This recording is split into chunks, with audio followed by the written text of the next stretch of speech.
Danny Masterson, the actor who has been accused and now convicted of sexually violating multiple women. The 40-year-old actor grew up in a family that practiced Scientology. 3 of Danny's alleged victims were members of the Church of Scientology. 4 women had filed a lawsuit against Danny and the Church of Scientology for stalking and harassment, and they said that this stemmed from their allegations against Danny. Ashton Kutcher knows exactly who Danny Masterson is and what Danny Masterson is. If you ask me, one of the reasons these guys wrote those letters is because all the blackmail Danny Masterson and his friends in Scientology have on Ashton Kutcher. I've heard a lot of stories from people contacting me privately. Everyone in Ashton Kutcher's life was practically a Scientologist, except for some reason for Ashton. As some of you may know, Ashton Kutcher and Mila Kunis wrote character letters in support of their friend and fellow actor Danny Masterson, who has now been convicted of raping 2 women at his home in 2003. When these letters became public, Kutcher and Kunis both were attacked on social media hardcore. In response to the criticism, they released this video in which they apologize and say that they did not mean to undermine the testimony of the victims or re-traumatize them in any way. Something else that I think is very important to note before we watch this video is that Ashton Kutcher also resigned from the board of an organization he co-founded that worked to end child sexual abuse. We are aware of the pain that has been caused by the character letters that we wrote on behalf of Danny Masterson. We support victims. We have done this historically through our work and will continue to do so in the future. A couple months ago, Danny's family reached out to us and they asked us to write character letters to represent the person that we knew for 25 years so that the judge could take that into full consideration relative to the sentencing.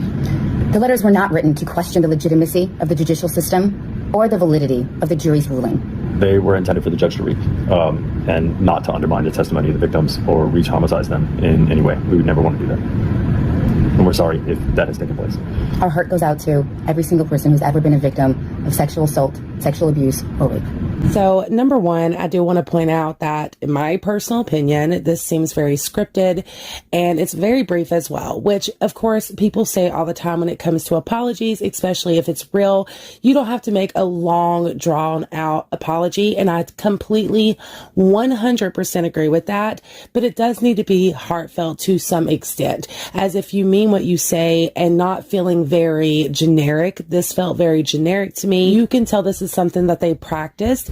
I also understand when it comes to being a celebrity, you have a PR team that tells you to do things a certain way for your reputation, for your overall image as a celebrity, and I can understand that as well. But I just feel that it felt very generic to me personally. It did not feel like it was heartfelt to any extent. For those of you who have not read the character letters, I will leave a link to those letters in the description down below. That way you can get a better idea of what they wrote. They're not super long, but I do recommend that you guys go and check them out for yourselves. In these letters, Ashton and Mila both celebrate their friendship with Danny over many years, praising his character and good works, lamenting the tragedy of him being separated from his daughter, and imploring the sentencing judge to be lenient. But that's not the whole of what was wrote in these letters. There was language that appeared to cast doubt on the jury's verdict. Ashton and Kunis do describe at length Danny's extreme distaste for drugs and drug use. The apparent purpose of this commentary is to imply that the victims were either lying or mistaken, that Danny is innocent, and that the court should be lenient in part because of doubts about the verdict themselves. What?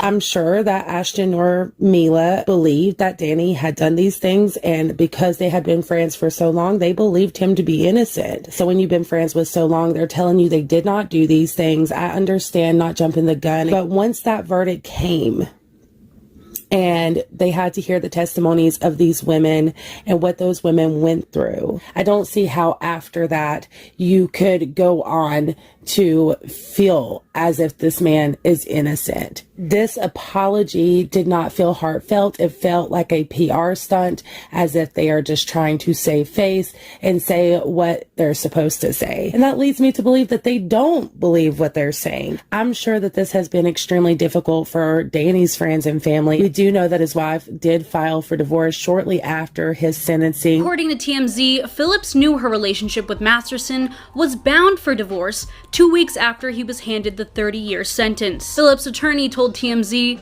Ms. Phillips has decided to file for divorce from her husband during this unfortunate time. Her priority remains with her daughter. I don't know, you guys. I just feel like after sitting there and listening to that trial and listening to those women's testimonies and seeing the jury give him a guilty verdict, I expected a bit more of a apology, something that showed that there was remorse or that there was any type of emotion, which was not conveyed in this video, in my personal opinion. But I'm going to keep this one short and sweet. You guys let me know what you think in the comments down below. Also, before you go, please consider giving this video a big thumbs up, subscribing, and tapping the bell before you go. That way you are notified of all of my future content. Until the next one, bye y'all.